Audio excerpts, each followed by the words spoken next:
Welcome to The Real Story. I'm your host, Riley Lewis, and thank you for joining us today. There's more to the picture than meets the eye. This expression is certainly a cliche, but that's because it's profoundly true, and it also applies to people. See, people are extremely complicated creatures, and there's always more to the story than what one sees on the surface. Sometimes you really think that you know somebody, and then everything radically changes right on a dime. And Jay Jones is proving to be an example of this phenomenon in action. Someone who was long believed to be a mild-mannered politician and a loving, peaceful family man is actually turning out to be something of a monster, following the recent release of some shocking text messages that he sent to a colleague in 2022, in which he seemingly fantasized about committing acts of violence against Republicans.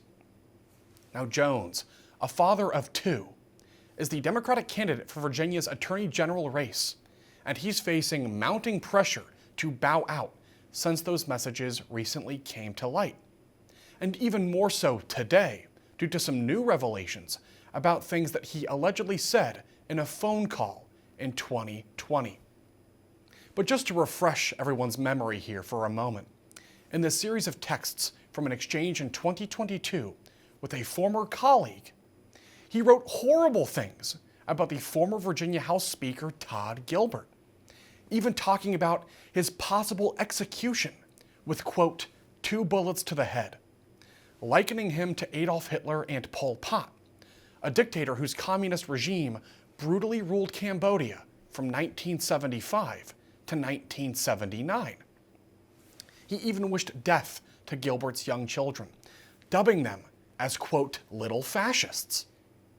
It's quite telling, isn't it?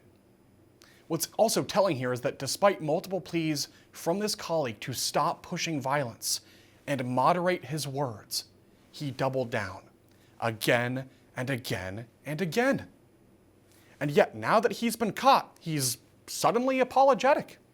And he wants us all to believe that he's fit to protect Virginians as the state's Attorney General.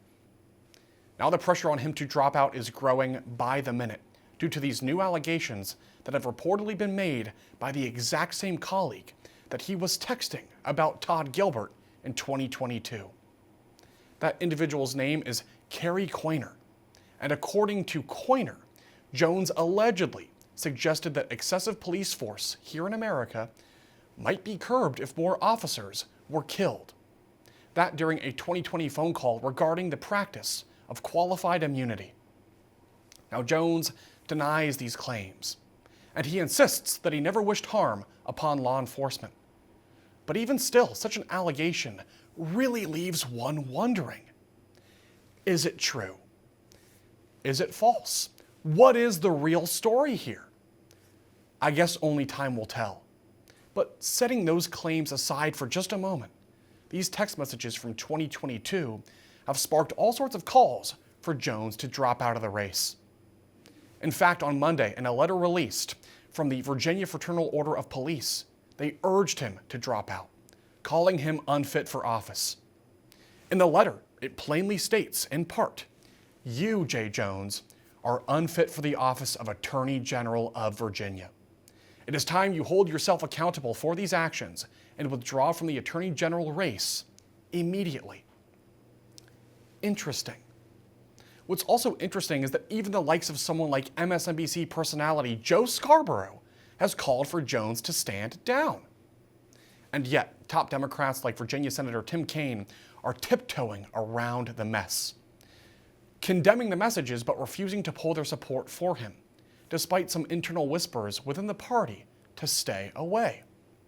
One party strategist even reportedly told colleagues to avoid this guy like the plague. But now, as the latest polls show that Jones has a slim 6-point lead over the Republican incumbent, Jason Miyares, before this bombshell dropped, one just can't help but wonder, will Jones drop out? It's the right thing to do. It's the moral thing to do, the ethical thing to do, and really the only real way to demonstrate that he's actually sorry for his words. However, he hasn't backed out yet, so the question remains, will he do what's right? Ultimately, it's hard to say, but what is very clear here is the level of hypocrisy. Democrats preaching about civility in the wake of Charlie Kirk's horrific assassination, while still supporting radicals who all but incite violence against their political opponents. The lack of self-awareness here is stupefying. And what happens next is anybody's guess. But this whole situation has really served as a stark reminder of who Jones really is and what his party really stands for. Now, here with more and his thoughts, of course, is Larry Ward, chairman of the Constitutional Rights PAC. Larry, thank you for joining me. Hey, thanks for having me. So, I have a lot of questions. Let's start with your initial thoughts about this whole scandal surrounding Jay Jones. Well, look, it is exactly who the Democrats are. This is the party of the squad. This is the party of Antifa. This is the party that is of the summer of love, the mostly peaceful protests. That's where Jay Jones comes from. That's who Jay Jones is. He lives in that party. He's running for Antifa General. He's not running for Attorney General. If he were running for Attorney General, he would obviously step down because you can't be the top cop and say that cops should die. You can't be the top cop and want to put 2 bullets in your political opponent's head. So he's running for Antifa General, and that's really that's really the problem of the disease, the cancer that lives within the Democrat Party, and it is absolutely fatal. Well, I guess I didn't realize just how deep this whole issue goes. I have to say, it seems like a new low, even for this party, and it really highlights what we're dealing with in America. This divide, it's not between right and left anymore. It's between right and wrong. And I'm just hoping that Virginians will vote against this guy. I hope that he will back out. But it does beg the question, do you think he's going to drop out given all the new revelations that are being made? Yeah, political pressure does get sometimes people to drop out, but you know what? He probably won't. I'm going to say that he's not going to drop out. He has the support of the Virginia Democrats. He has support of Spanberger. He has support of Tim Kaine. He has support of those around him. And look, he's still got a lead in the polls. So he's going to become Antifa General unless Virginians come out. Now, here's the real key is will real Virginian voters sit it out like they typically do in these state elections or these local elections, you know, the ones who only come out during the presidential years, will they sit it out or will they go to the polls and try and save their state? Because, you know, look, we kind of get complacent. Trump's in office. Trump's going to fix things. You know, we have the House and the Senate. We don't have to vote. We don't have to donate. We don't have to go out and knock on doors and do the ground game that we would normally do. It's going to be fine. So what if they get a Democrat governor for a couple of years? I don't want to go to the polls. We have to change this attitude, and we have to get involved now like it was a presidential election, or we're going to have weaponization of government like you've never seen in Virginia because the top cop is going to be the Antifa General.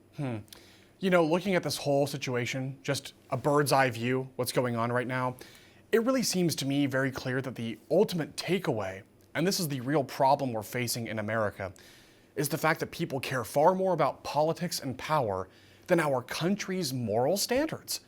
I don't care what party you're in, Democrat, Libertarian, Republican, Tea Party, it doesn't matter. Putting messages out like that into the world and then standing behind them, and yes, he issued some non-apology, right, because he's been caught. He's only sorry that he's in the crosshairs right now, not sorry that he actually said those things, but it confirms to me the real problem we face as Americans today, the degradation of moral standards. That's what we saw with the assassination of Charlie Kirk. That's what we saw with the attempted killing of President Trump. And I just don't know what we do about it as a whole. But I want to get your thoughts about that, Larry, because that is clearly the issue at hand.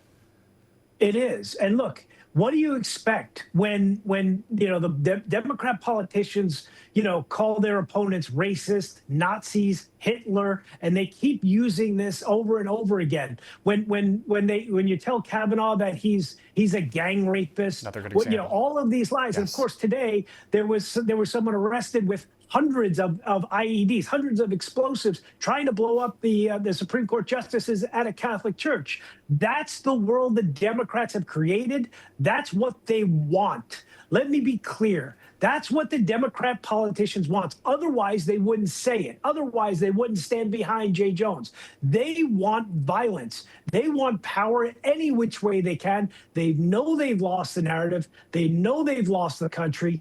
And still, they spew this hatred. They spew this venom. And this is the world that they created. This is the world they want. And it's time Americans really see the Democrats for who they are. They are violent, they are dangerous, and they need to be removed from power. You know, to your point. Not by any which way possible. We do things the right way. Of course. But the Democrats need to be removed from power. No, I agree. But what I want is peace and law and order, and just a restoration of morality in this country again. That's what it means to me to make America great again, is restoring a sense of justice and meaning in this country. But to your point, Larry, I almost wonder if that's why not one single high-profile Democratic politician has really condemned and pulled their support from Jay Jones. Chuck Schumer, AOC, Ilhan Omar, the whole party establishment seems to be very quiet right now. And that to me is extremely suspicious and maybe more importantly, just disappointing. So what does that message, or what do you think the message is there? The fact that so many people in really high places of power are protecting this man. Well, you know what it is? They're out of power. They're desperate to get back in power. They will back anybody who will help them get in power. And look, at the end of the day, if his poll numbers drop, they will push him out of the race.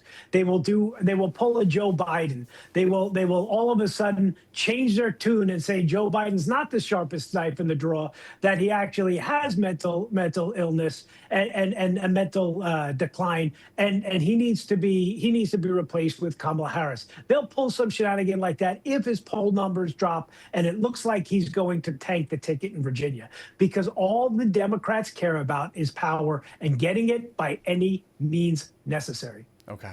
I think the Democrat Party is going to go away the Whigs, and maybe there'll be a centrist new party coming out. Maybe they won't call themselves Democrats. They'll have to rebrand completely. Understood, and completely agreed with you on that one, Larry. So thank you for your time today, and thank you for your insight as well. Hey, thanks for having me. Coming up next, the CIA, under the direction of Director John Ratcliffe, declassifies a document showing that Joe Biden actually suppressed the concerns of Ukrainian officials about his family's corrupt practices in their country when he was vice president. More details after the break.